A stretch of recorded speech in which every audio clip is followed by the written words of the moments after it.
Welcome everyone to part 2 of the off-season questions show. On part 1, Alex Gruskin and I went through the highest ranked players in the world and answered what we feel is the essential, or at least what I feel, is the essential question for them as 2023 has wrapped up and we look ahead to the 2024 tennis year. Part 2, it will pick up where we left off in terms of going from highest ranked to lower ranked. But at the end, and I'm sure there's going to be a lot of interest in these guys, we're going to cover Rafael Nadal and Nick Kyrgios. So here it is, part 2 of our offseason questions Monday match analysis. Number 13, Tommy Paul. Started the year with the Australian Open semifinal. And, there were questions about, okay, is this the breakthrough? What kind of noise can he make this year? It ended up being, with the exception of the Alcaraz matches over the summer, it ended up being like kind of a year that felt lukewarm based on the expectations that he set early on. But it was also a really, really great year. And, he was a top 15 player. In hard court, he showed flashes of having a top 10 level. My question for Tommy Paul, very specific. Does he have top 10 racket talent?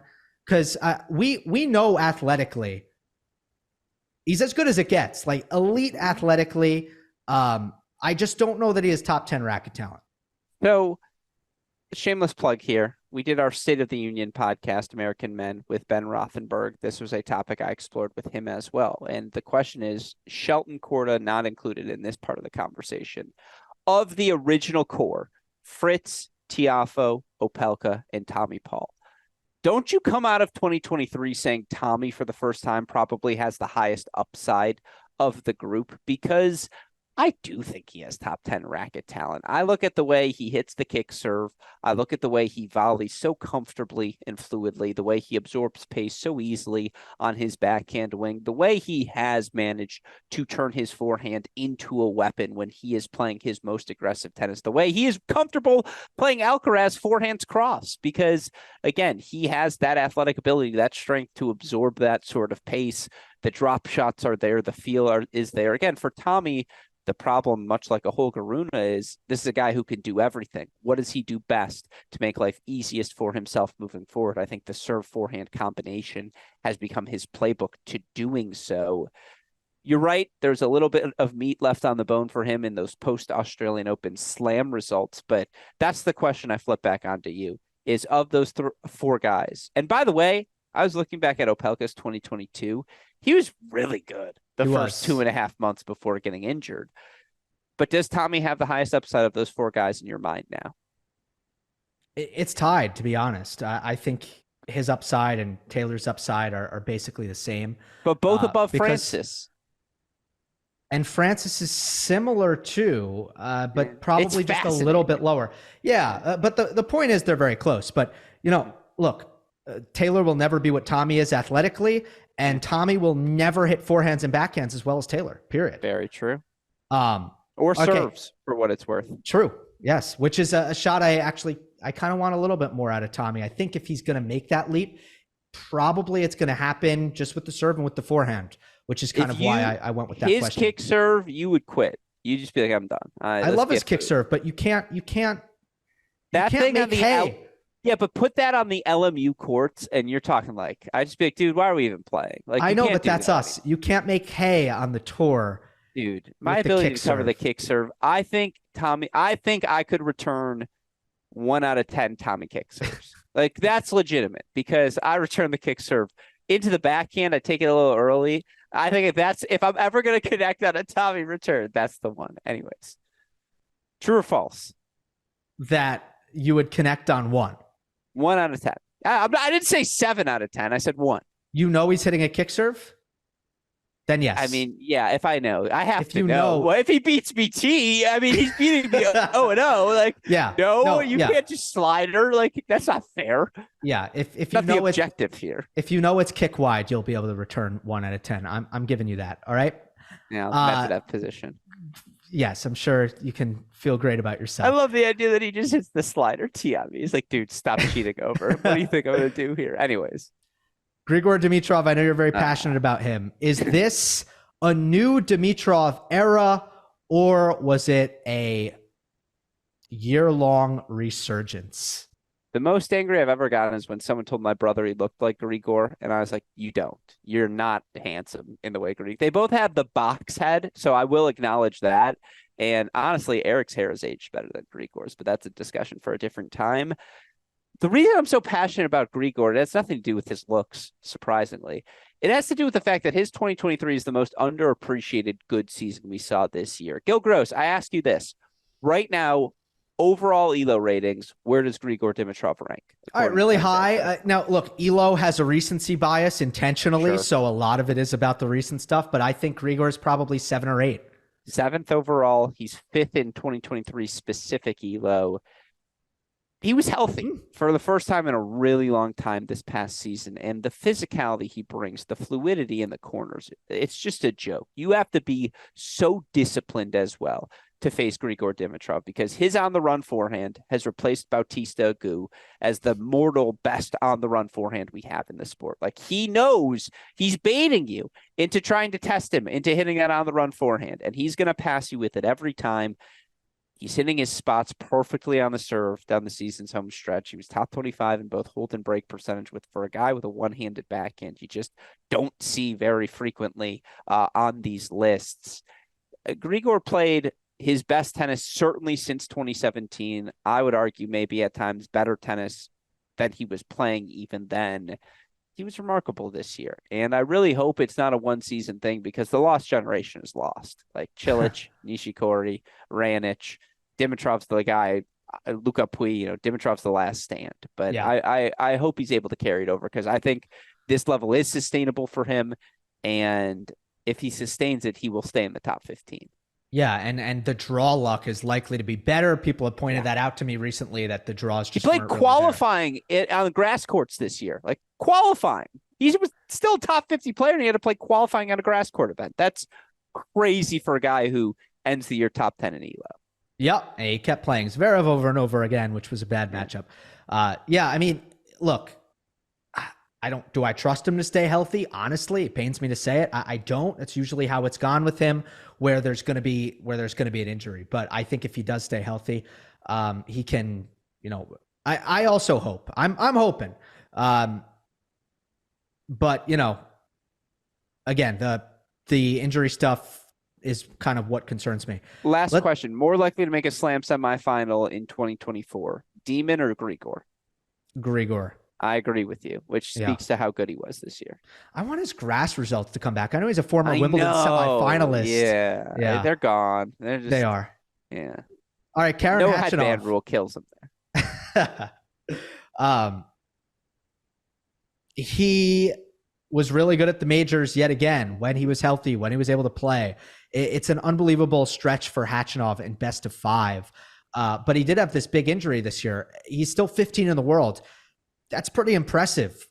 Talk about a guy, I think it's opposite of Dimitrov. He has not been an injury-prone player throughout his career. He had this big injury.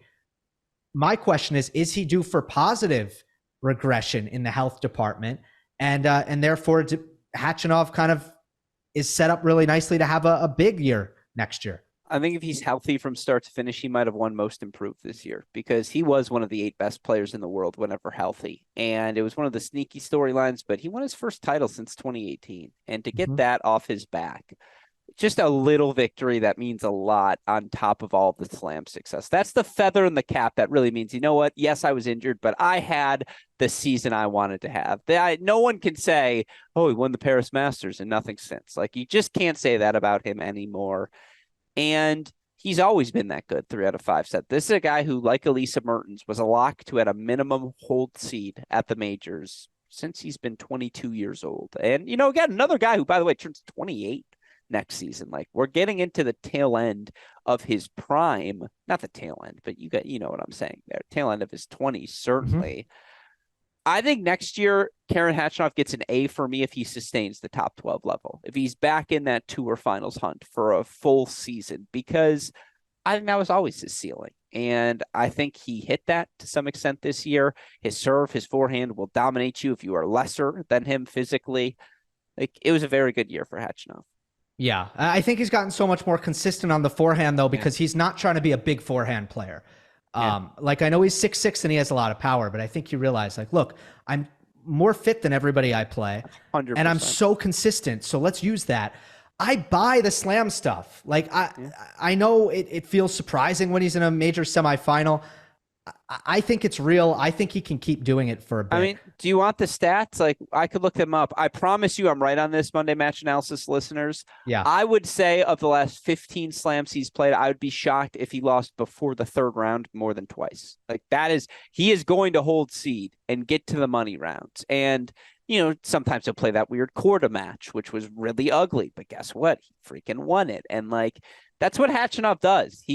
Sometimes it's a little sloppy, but he's going to end up in that third, fourth round of a major. And as we've seen, we're in the get yourself a shot at a bite at the apple. And he does that as well as anyone. 16, Francis Tiafoe. What was the issue this year? Like, I don't, okay. It didn't feel great. For Tiafoe. He won in Houston, and he won the grass court title in Stuttgart, right? Did I butcher that? I'm going off memory. No, I just disagree with your premise that he had a bad year. No, okay. I'm saying it didn't feel good. I don't think the year felt good because there were too many bad weeks. And I don't think you go through a year with I think it's better to lose in the third round and to maybe not win a title than to have the year that he had. He collected a couple of titles. I just think there were too many bad. After the U.S. Open semifinal, I think Tiafoe wanted to stay in the top 10. That's it. Khachanov, by the way, made third round or further in 17 of his last 22 majors. So I feel pretty accurate about that stat. You are right in the sense that the hope was for Tiafoe that he could capture that lightning in a bottle from the U.S. Open, sustain that at every event he played throughout the course of the season, and put together a top 10 year. And dare I say, the results that a Tommy Paul or a Taylor Fritz put together this season, that he's the third lowest ranked of that group, would have been a terrible take coming off of the U.S. Open last year. He was top 25 in both hold and break percentage. Like, his return of serve this year was better than it has ever been in his career. And he's just hitting the block forehand return more successfully than before. If you leave a second serve hanging, he just snaps into it with a rifle of a forehand return more comfortably than ever before. Yes, it wasn't the most significant clay court event, but to have success and win a title on a clay court, have success now on grass courts, hard courts in his career as well, it translates across surfaces. Like, Francis Tiafoe leaving the top 20 doesn't feel feasible for a 5-year window now. And what is his ceiling beyond that? I think that remains a relevant question. I think what's so remarkable is, even though this was, dare I say, a status quo season for Tiafoe, you still don't come out of it questioning that there's more upside for him to tap into, because he is that gifted athletically. His hands, his feel, how he crafts points, those intangible skills you can't fake. I like B+ would probably be my grade for Francis Tiafoe's season. I don't think anything went wrong, though. Like, I think for him to sustain this level for the season from start to finish, yeah, there was a dip towards the end, but we hadn't seen him put together this complete of a season before. And so I do think that at least was a question answered this year. That's why I disagreed with your premise. Okay. No, you're right. I'm glad you checked me on it. I mean, it is the highest win percentage that he's ever had in a year. It's the only time he's ever won multiple titles in a year. And by the way, by quite a bit. His career high in 2022 win percentage was 58%. This year he was up at 65%. Really good in first rounds as well, which is something he had not been early in his career. Yep. And that's a good point.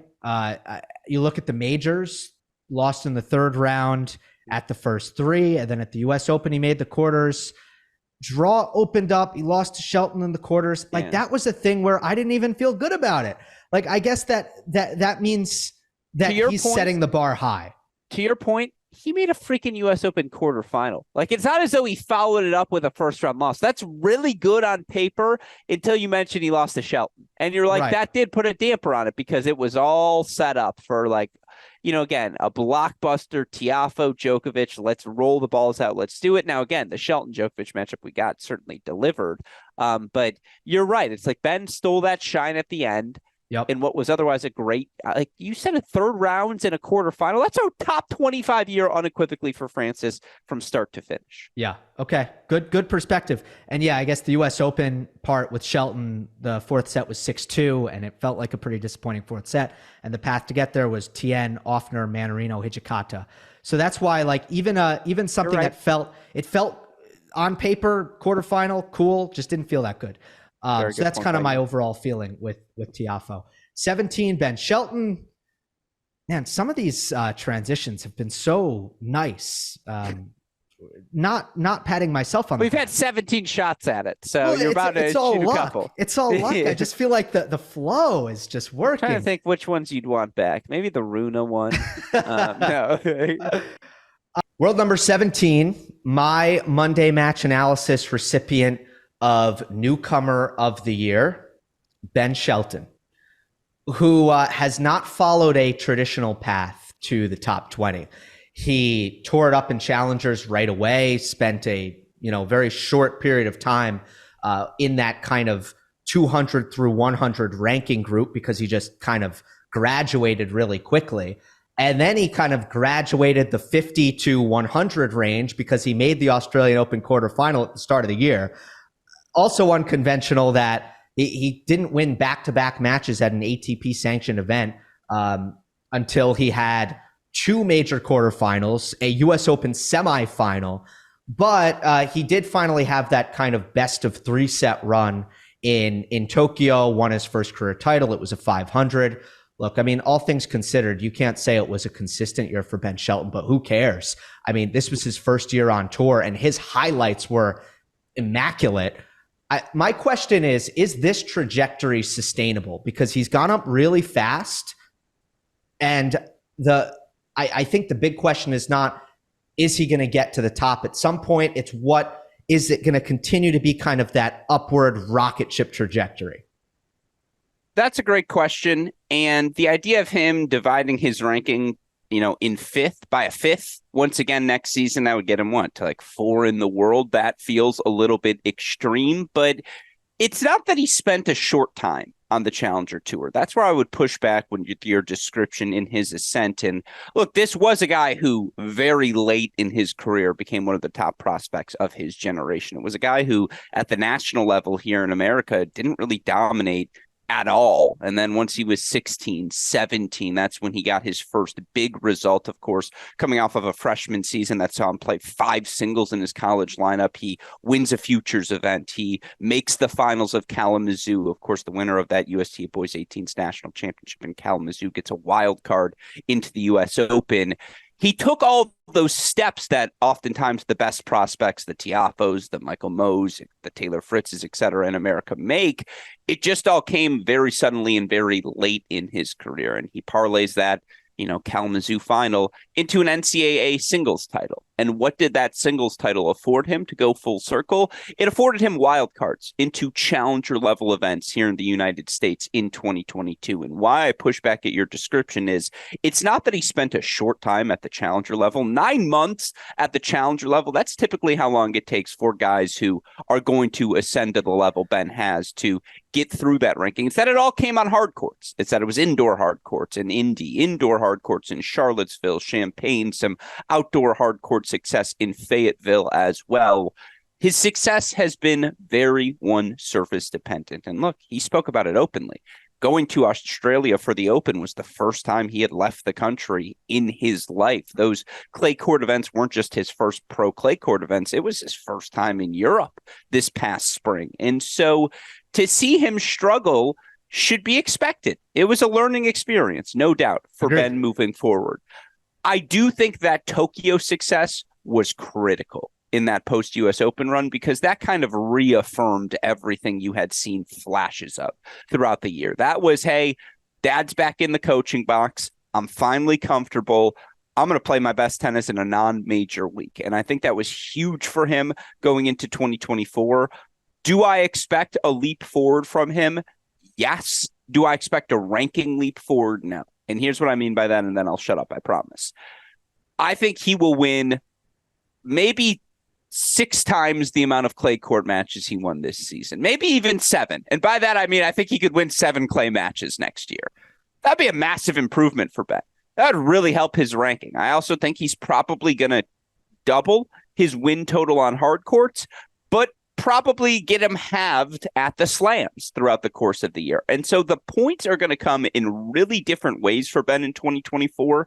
But I think if he can sustain his ranking, and even more particularly do it without a big major result, doesn't that mean he had a better year? And like, isn't that a step forward?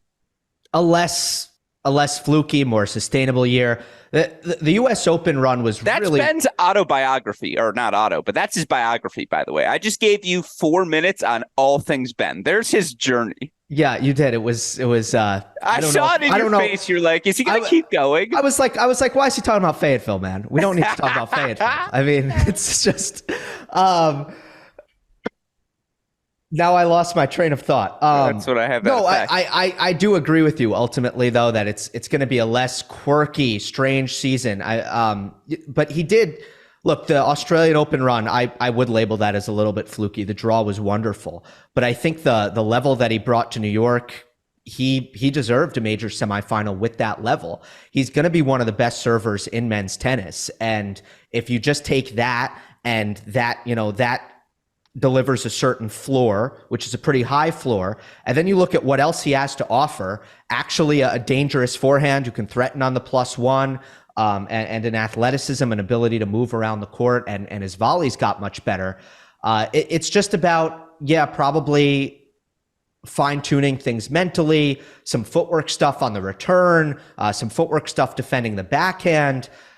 It's going to come together. I think from a ranking standpoint, I would give it a hold. It sounds like you agree that a top 20 finish would be a success for Shelton in just his second year on tour. And then I think maybe the year after, like I'm looking at maybe next year as maybe his big year where he makes more of a Sinner-like jump that we saw this year. So we can end it on that with Shelton, but let's also just get into this little petty argument that has nothing to do with anything. Give me a player, because you're pushing back on the idea that he didn't spend a lot of time on the Challenger Tour. I want you to name a player who you think would fit that characterization. Didn't spend a lot of time on the Challenger Tour. I can give you 2 right off the top of my head. Alcaraz and Rune, who both proceeded through that in about 9 months. Love it. 8 months. Like Auger went from futures at the start of 2021 to winning, I think, 4 Challengers that season. Like, it was a remarkable jump. Well, Ben Shelton in his Challenger career, 49 matches. Alcaraz, 44 matches. Okay. Rune, I bet, is going to be higher than both of them. I think will be higher as well, because he played like 100 matches in 2021, which was ridiculous at the time. 65 matches. Yeah, but still, like, my point is made. I feel validated. My point is made. I just proved you. He spent the minimum amount of time, right? Yeah. Like, you can't really spend less time than that on the challenge. But I'm saying, I guess you are correct. I cede your point, but my additional point is that's what the best ones usually do. Like, that's agree. 9 months. That's in that, again, that he has fewer than Rune, but more than Alcaraz. I'm saying that at my next party. That's a great stat. I like that one. Cameron Norrie, 18. Very simple question. Are we sure? And again, this is second half focused. I mean, the story with Norrie, very simple. He had a phenomenal start to the year. Nobody was more impressive at the ATP Cup. And then he went to February, had a great golden swing. Even Indian Wells was pretty good. Then you can make kind of you can put a stick in the sand at the Miami Open. And from there, it just wasn't as good. Are we sure he wasn't playing through something? That's my question for Norrie. You hope, almost, because boy, did his game just look solved by just about everyone he played. And the case in point was that Arnaldi match, I believe, at the U.S. Open was who knocked him out, where he was just kind of helpless and couldn't hurt anyone with nearly the sort of success he did the year prior. And people kind of know the spots he wants to hit on serve. He loves to hit that slice T on the deuce side, loves to hit that slice wide on the ad, set up the first forehand, whatever it may be. Again, does he have the ability to absorb, redirect on the backhand better than you would expect with that technique? Absolutely. But it's really hard for him to generate elite pace off of that wing. And I think people know to press that wing. I think people know if you press the Norrie forehand with pace as well, that's how you keep him honest, because he will leave that ball short for you. And I guess it makes me wonder how much of his success was just predicated on this 15-month run of insane fitness we saw out of him. I mean, from the end of 2021 to through the end of last season, 2022, not 3, there was no one fitter than Cam Norrie on tour. And again, part of this is the rise. Like Rune, Sinner, Alcaraz, they all have higher ceilings than Norrie, and they're continuing to ascend, and their peaks are now higher than his. Is this just who he is moving forward? 18 in the world's a good spot to be in. I don't know if I see a pathway to him back to the top, because like, what's his game plan against even a Tommy or a De Minaur or a Ruud, who it all feels like can match that physicality now as well? No, I mean, there are definitely limitations for Norrie. I think being a top 20 player is a success for him, just 100%. Writ large. But I guess the premise of what we're talking about right now is he was much less than a top 20 player for the latter 8 months of the season. He's going to need to play a lot better if he wants to be in the top 20. I just think while I agree with you, you pointed out his limitations really well there.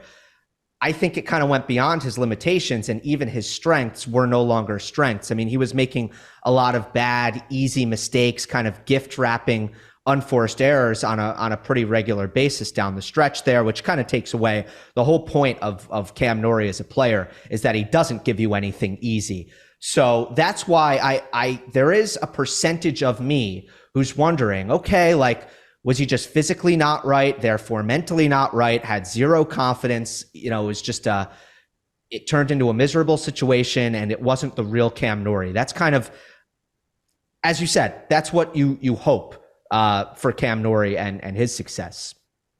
Yeah. Again, the question is, what does he get back to this offseason to find his rhythm? What is the missing piece? Because I do think part of this year was about trying to make life easier for him moving forward, finding some weapons, shortening some points so that he doesn't have to be this fit and rely on that so consistently. I'm searching for an answer. Like, that's the thing, is it doesn't stand out in an open way of, oh yeah, he's always had this as a weapon, maybe just double down on this. To say double down on fitness is just a tough ask. Yeah. 19, Nicolas Jarry ends the year on a career high. He's not as young as you'd think. I was surprised he's 28 years old. I thought he was a little bit younger. But I've been loving the tennis I've been seeing from him all year. I mean, ever since, I guess I first noticed probably in Santiago when he won the title in his home city, which was a really special moment. But then from there, I mean, every time I watched him, I'm like, yeah, I like this guy's game. He's good on the forehand, the backhand. His serve is a weapon. He's willing to move. He's willing to work the point. He's not just a ball basher. Yeah, he's a little bit slow. He's a big guy. My question with Jarry is, because I don't think he's really gotten any kind of moment in the sun or any sort of mainstream discussion. So this one's for you. Are we talking about him enough? Well, I want to address that. I love the phrasing. That question is always near and dear to my heart, because the question is always who should be talking about him to make it enough or not enough. I want you to describe his age again. You said what? He's a little bit older than you would expect? Yeah, I thought he was younger. Okay. Nicolas Jarry, 5 days younger than me. So I just want to say thoroughly, 90 minutes in, go fuck yourself, because that really hurts me. Like 5 days, not like this big gap. No, he's 5 days younger than me.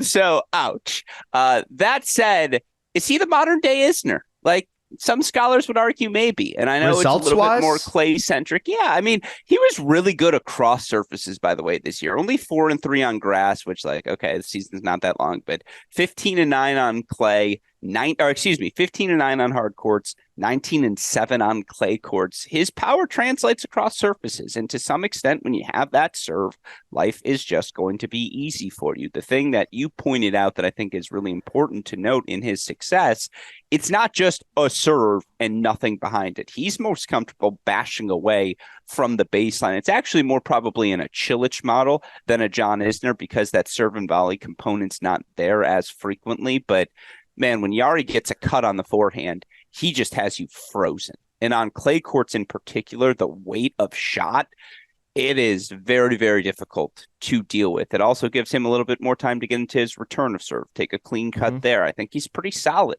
on that backhand wing as well. You mentioned it. He's a little stiff. Everyone over 6'6", not named Medvedev or Zverev, is a little bit stiff. Like, that happens. I think he's got young, spry legs. Like, I think he's really hit the fountain of youth of late. And I think, again, it's a resurgence, dare I say, a reinvigoration for this young man. Can't emphasize that enough. Again, worth noting, he had a doping suspension. It kept him out and knocked him out of the top 100, where he had been sitting pretty steadily for about a year stretch there. I didn't expect this ceiling coming back out of him. I thought, sure, maybe top 50 guy, but again, sustaining this level for me from him next season, that would be, you'd be in the A range on the report card. I do think it's sustainable, if that answers your question. So are we talking about him enough? I mean, we're talking about him on this show, and you and I are really two of the only talkers we have in this business. I don't know. Probably didn't talk about him enough. Certainly belonged on a most improved ballot. Yeah. Good call with that. I think he used the time, like, I don't have the specifics of this, but just recalling watching Jarry from a younger age, I think his serve technique, while his serve was still big because he's a big, strong guy, I think he really cleaned things up in that department. He has a much more fluid service motion now. And he's not as much of a ball basher in terms of, I think he plays the percentages a lot better now. He used to kind of just, he used to make a lot of bad shot selection decisions on the court. And he's got a little bit, I think he's more aggressive than Kevin Anderson. Kevin Anderson was actually a pretty passive player who liked to just trade. Comp. But I think that would be my preferred comp. I know you threw out Isner and you threw out Cilic, but I think he's a slightly more aggressive forehand version of Kevin Anderson. Yeah, Anderson was like, he liked to grind a little bit more than you would think for a guy with that size. I also think he knew, like, I should become. Kevin Anderson played like he was coached. I don't know if that makes sense to you, but it does to me in the sense it was like, no, it's time for me to. He plays like you play, where it's like, it's time for me to move forward. I'm moving forward, even if it's not the greatest approach shot. Jarry's a little bit more patient in that sense. Like, I agree. I think his patient in the sense that he will wait to tee off on a forehand before moving in, because there's nothing he likes more than teeing off on forehands. So it's that same baseline centric. It is, though, a little bit more aggressive from the ground. You're accusing me of being a net rusher? No, I'm accusing you of playing like you're being coached. Oh, okay. Yeah, it's like, this is the shot I should hit because this is the right shot, which, again, it's a good thing. You hit a lot of right shots. Thank you. All right, 20. Here's an interesting one. Ugo Humbert. I'm glad this finally happened. He had that big run in Halle a couple of years ago. I think he's always passed the eye test. He's always beaten top 10 players a couple times every year. I mean, like last year, he started the year, beat Daniil Medvedev, and then didn't have a good season. It's always been He's a difficult. February, November guy. Yeah, you could say that. I mean, what a run post US Open this year. The consistency is the thing that stands out. It was a quarterfinal every week post US Open, which is what you want to see. Look, he doesn't fit into a lot of molds with the way he plays, right? Like, I don't even know who you can compare him to, but he is a special ball striker. The timing, the precision, the ability to take time away off the ground, be offensive, and he's got that great lefty corkscrew serve, the slice serve.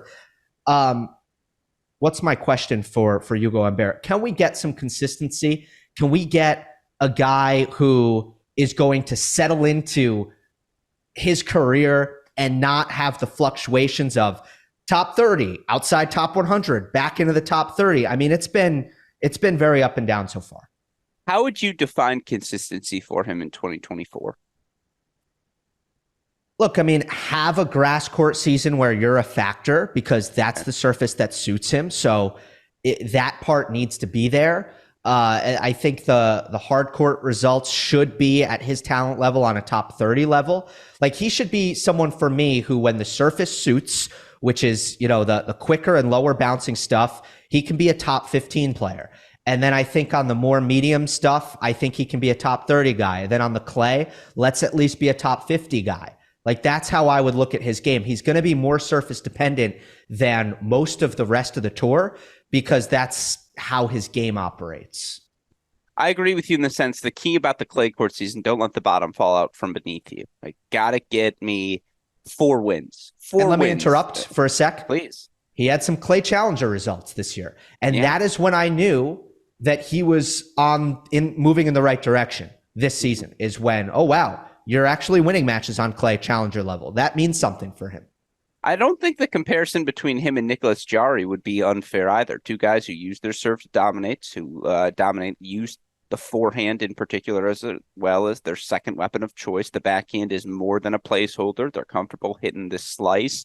Humbert's a better mover than you would expect as well. He'll snap an on-the-run forehand by you before you expect it. Really good at hitting behind opponents as well. And speaking of things people didn't talk about enough down the season's home stretch, how about the race for the top-ranked French player? Like, Humbert ended up winning. He ends up boxing out Adrian Mannarino right in that last week of the season. Again, a really fun race between the two. And yet Arthur Fee, Luca Van Assche, 2 teenage Frenchmen who are as exciting as prospects as have come since the Tsonga, Gasquet, Simone Monfils generation. Like, they stole the headlines.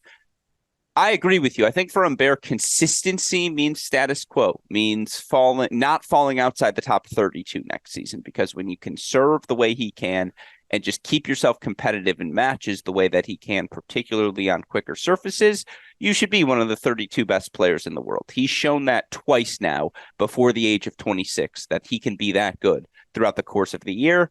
You're in your prime now. It's time to steady. Like, he's one of those, again, original next-gen guys. You're like, all right, it's kind of your time to be top 35 in the world. Like, if you're going to be seated at slams, here's your 5-year window.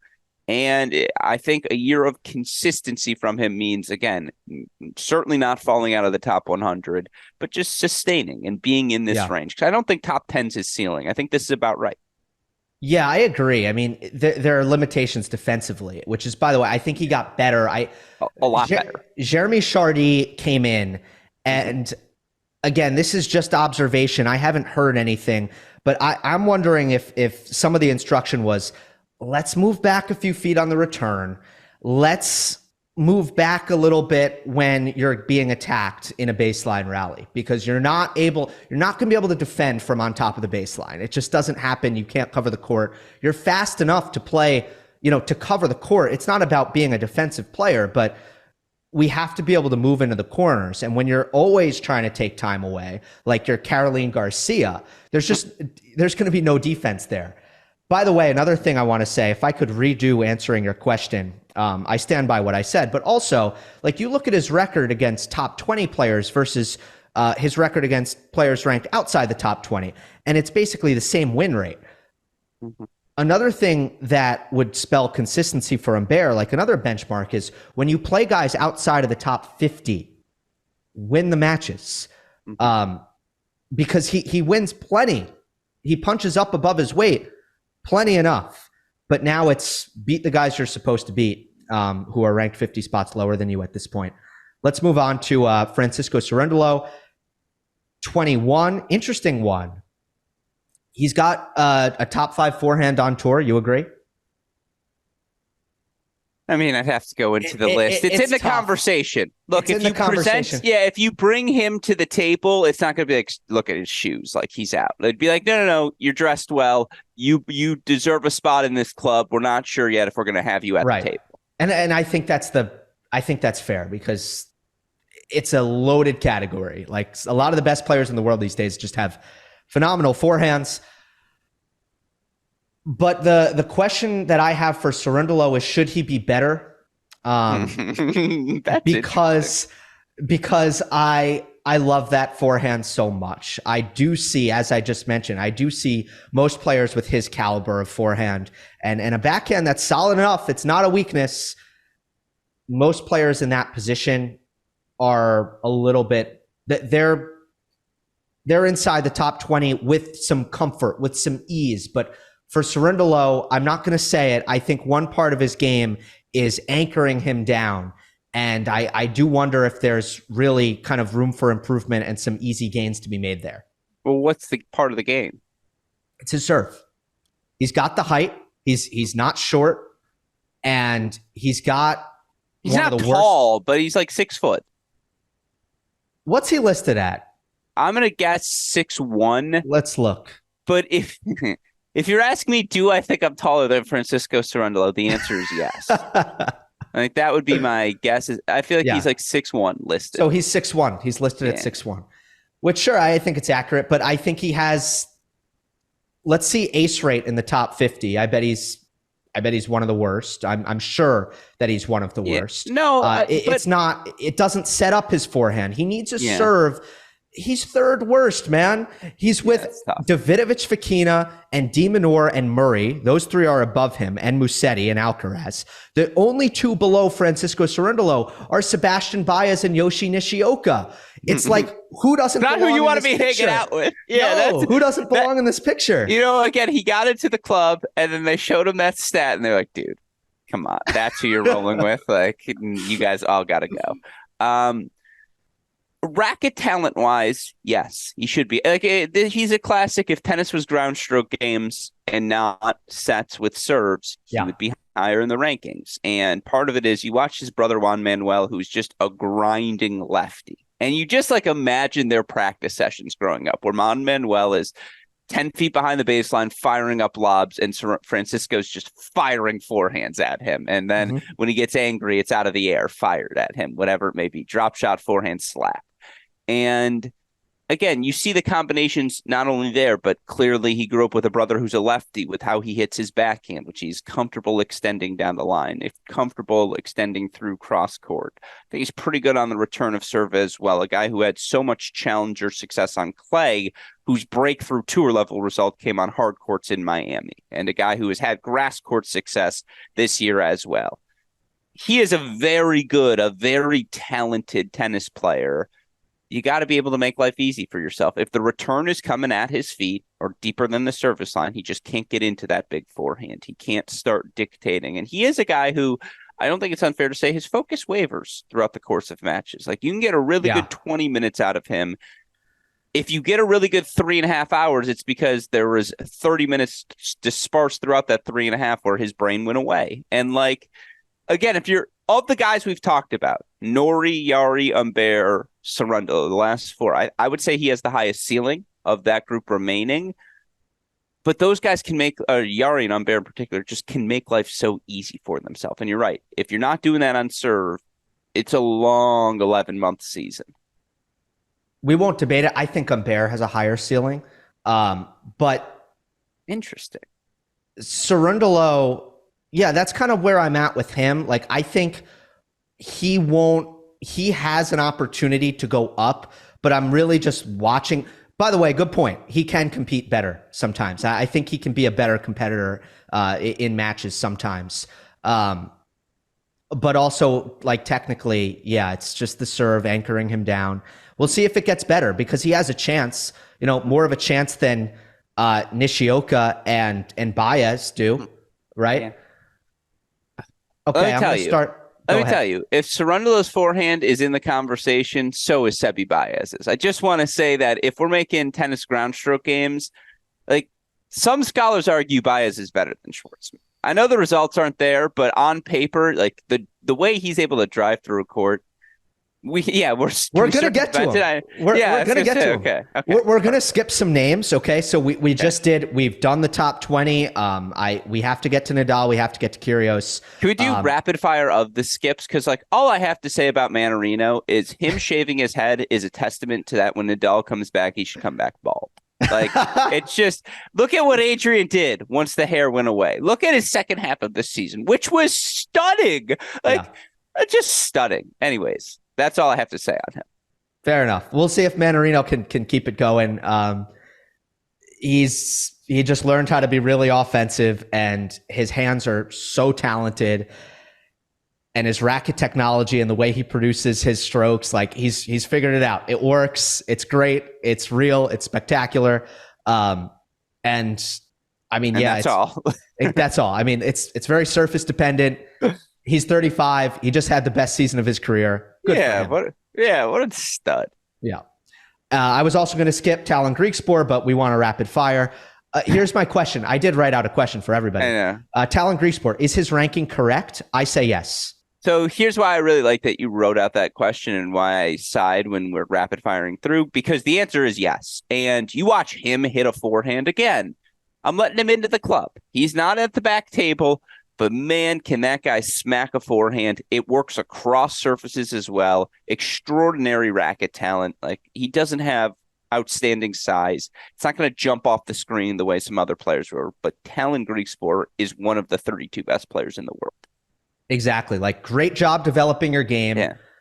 You've come very close to maximizing your talent. You're not that great a natural athlete. You don't have the opportunity to have a huge serve. You're not tall enough. You're not really strong enough, but like, you've developed all the skills. Props to you. Kudos to you. Good player for like young guys to watch. Honestly. That's the best case scenario for you, is you become Tallon Griekspoor. I've decided that's your player comp, because actually, like, watch him play and tell me I'm wrong. Absolutely. Totally right. 24 is a guy who we shouldn't rapid fire. It's Sebastian Korda, who had real highlights this year. Queens, he looked phenomenal. Adelaide, Australian Open, he looked so good. He had injury issues, which coming into the year, he was one of those guys where we would have probably been like, can he stay healthy? Is he gonna stay healthy? And he didn't. So it's not like we talked about Khachanov earlier in the podcast and we were like, oh, he got injured. That rarely happens. That's weird. Korda's a guy, when he gets injured, it's more like Berrettini, where it's like, again. So are we kind of in the same place heading into next year? I feel like my question is this the breakthrough year? But I feel like the answer is the same that it's always been. If he stays healthy, then yes.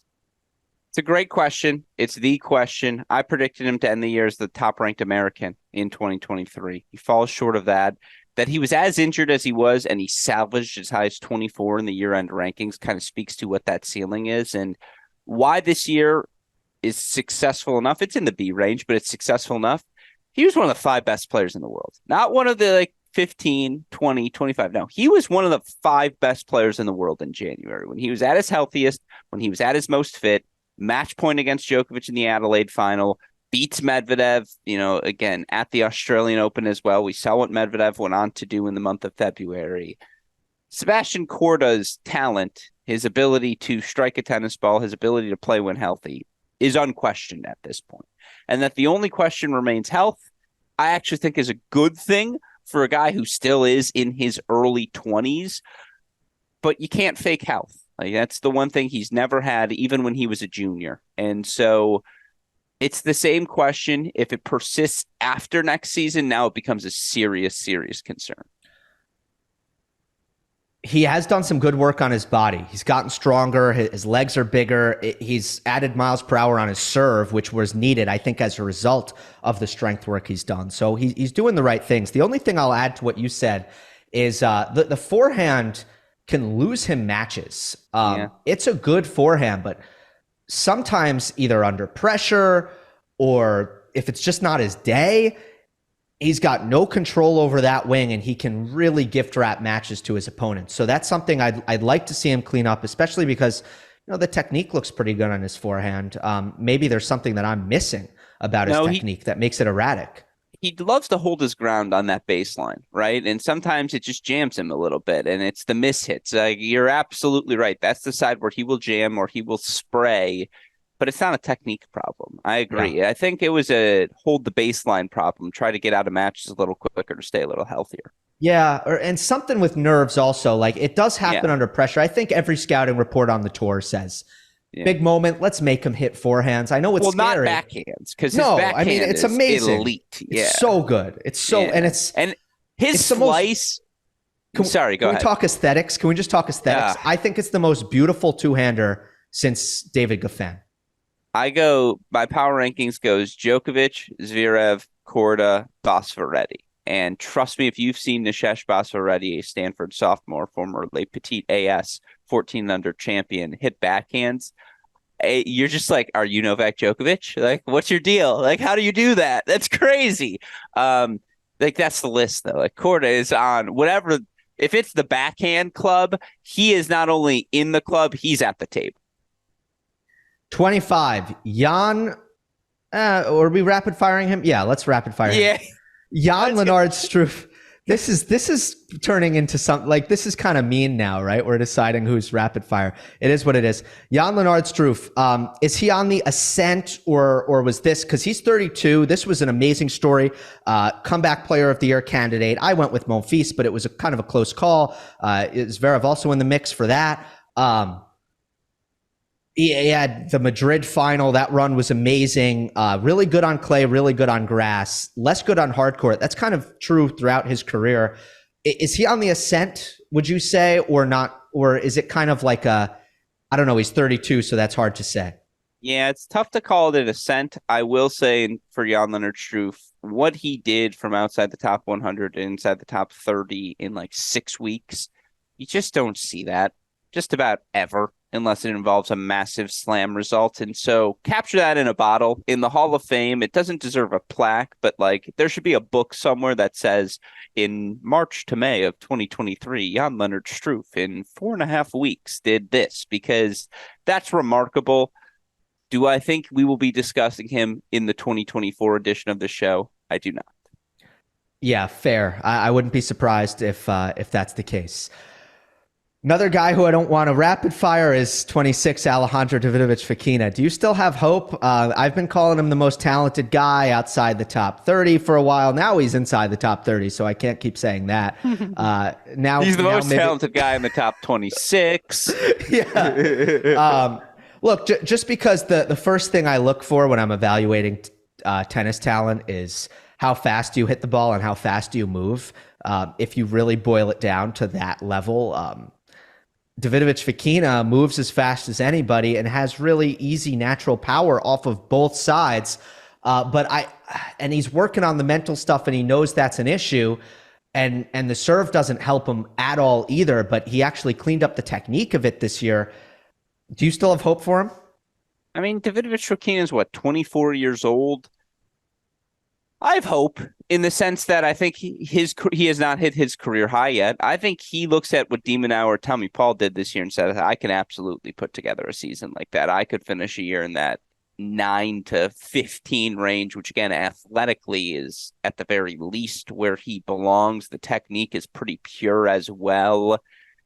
It's, again, stringing together 30 consecutive minutes of his best play and doing that consistently, match over match, week over week throughout the course of a year, even through successes Davidovich Fokina might have had this season. You look at the record for the 24-year-old in terms of first matches he played at events this year, 19-6 overall. That's actually much better than I expected it to be. 9-10, though, in his second matches, and it's losses to guys like Halis, Cecchinato, and, again, Griekspoor, Van Asche. You just can't lose those matches if you want to be a top 15 player.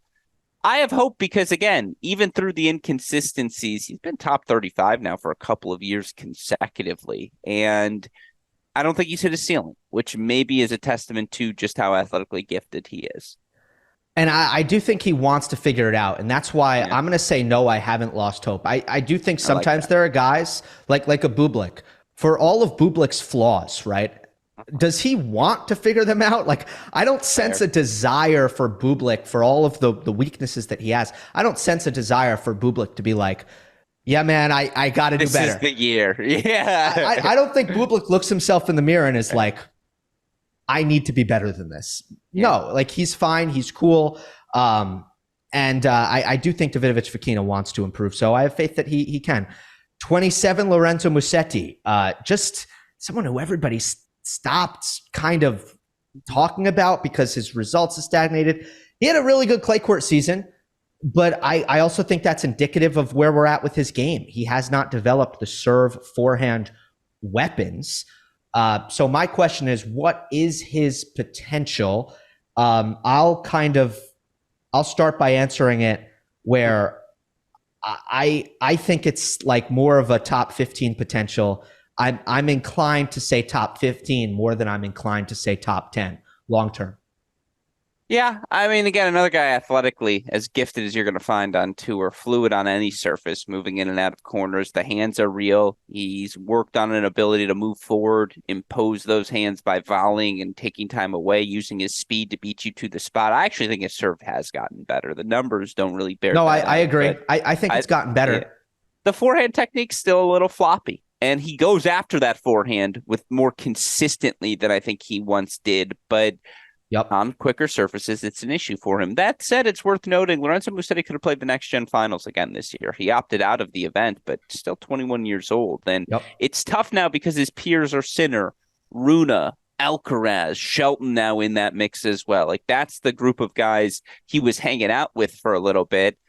And now they've kind of all supplanted him with these massive results. And like, again, we're 2 years removed from him being up 2-0 on Djokovic at a slam. I know he couldn't close that out, but a guy who can do that is going to be a top 15 player in the world at some point. So much like a Davidovich Fokina, I still would be holding my stock at the very worst. I see him as a Gasquet type player. It's just, is the game moving away from Gasquet? If you plopped Gasquet as a young player now, would he have the career that he had? I just think the serves are bigger, the forehands are bigger. There's more aggression in the game right now, and I do think that Musetti is a little bit of a stuck in the past in that. But he's a better athlete. Base. Like Gasquet moves like Luigi. Like, his feet are always shuffling, and he's like running up the. It feels like if I told you Gasquet runs like he's always running uphill, and like he is faster than people think. Like, his first step is exceptional. He's 38. He's 38. I know, but I'm saying like Richard Gasquet was never accused of being one of the best athletes on tour. I think Lorenzo Musetti will at some point be in that conversation because there is a fluidity there that is just remarkable. And so I'm banking on that athleticism, the shot making ability on the backhand wing. His one-hander is not a liability in any sense ever. I think he can figure out the forehand. I'm betting on Musetti. And I also think people are shorting him, and that's why I'm like, you know what? If you're going to sell your stock, I will buy it because I think it's going to get higher. Yeah, which is probably a good call, especially because, again, this wasn't just a bad season. This was just a season where Clay was good and the rest wasn't good. Musetti's market isn't like Denver or Austin, but it's like, the suburbs of Indy. It's like Carmel. It's like, that's a really good place to live. What? Okay, next. 28, Baez. I don't want to rapid fire some of these guys, but just because of time, we have to. We've hit it. Yeah, we must. You don't want to go 3 hours? No. We can put the Cracked Racquets brand on it. Yeah, then nobody will bat an eye. Yeah. Baez has been on tour 2 years. This is impressive stuff. 2 years he's been on tour. He has 4 titles, 2 runner-ups. He also has 25 first-round losses. Is it because I'm wearing the Michigan gear that you're giving me the signals so I could steal them from you? Because I appreciate that. Yeah. Why so streaky? That's the question. Why so streaky? Because his serve, that's kick serve on a hard court is just it's bad. Like it sits up for opponents to attack, and he's getting better at it. His ability to explode through forehands on the baseline is special. The backhand is not a liability at all. He's quick, not as fluid as you would think, but he's a good mover on hard courts, exceptional mover on clay courts, and he serves and volleys on clay. Like, his ability to go kick serve and volley behind it is just the last thing you would expect from him. I mean, I already think he's one of the 20 best players in the world on clay. He got better on hard courts. He won Winston-Salem this year, a massive confidence boost. Again, Baez is very good.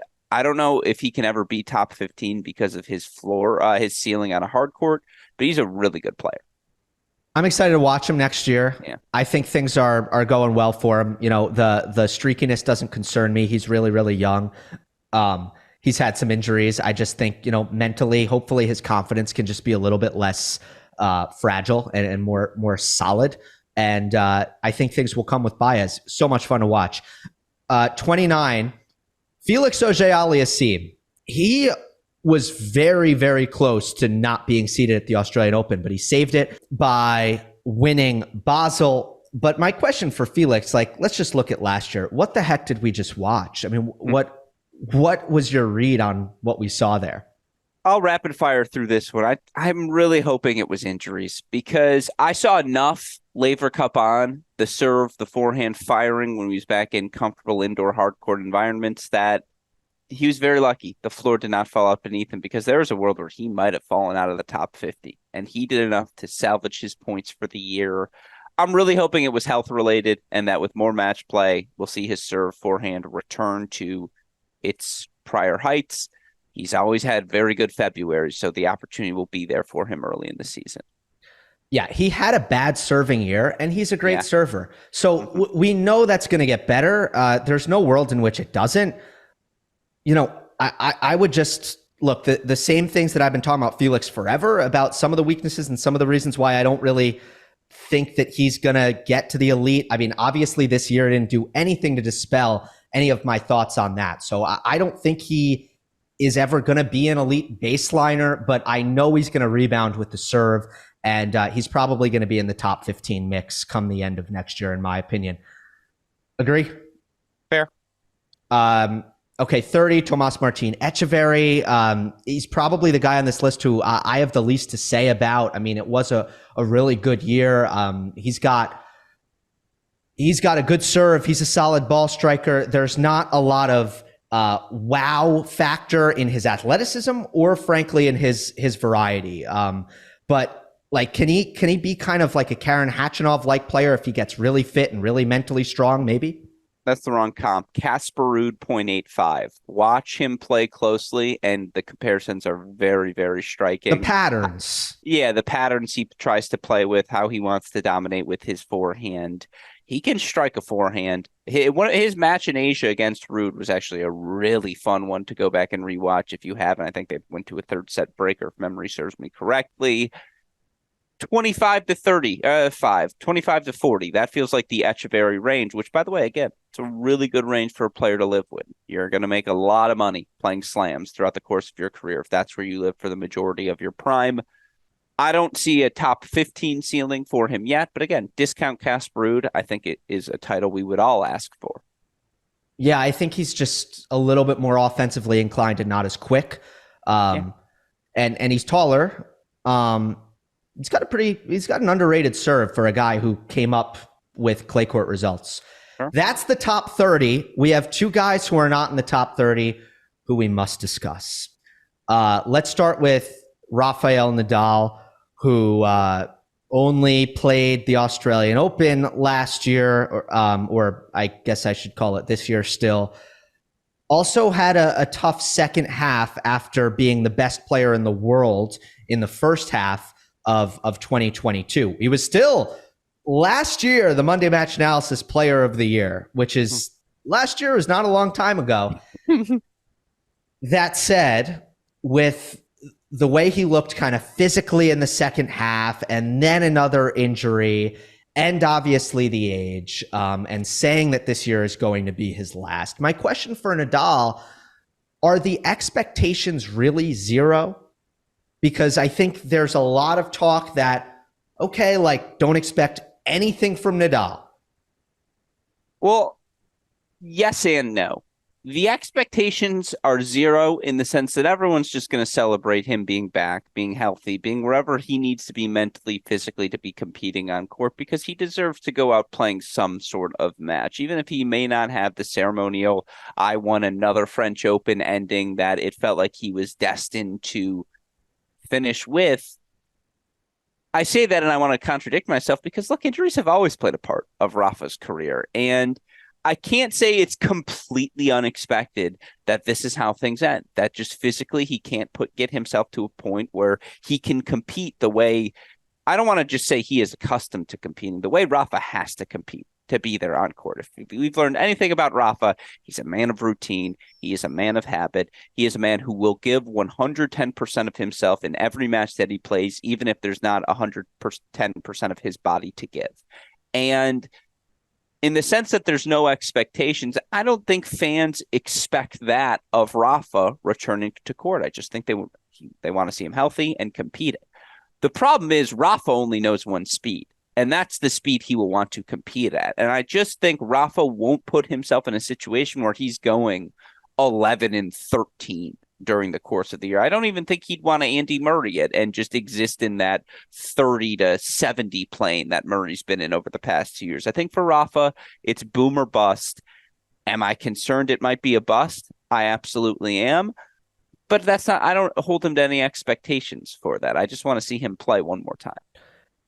Yeah, well play said. On his terms. Right. Well said. I mean, everybody's rooting for health so that both Rafa and Rafa's fans can have a great experience this year with the season and can kind of get what Federer fans didn't get, unfortunately, which is a nice, a long time to kind of appreciate the end while the end is happening, knowing the end is happening.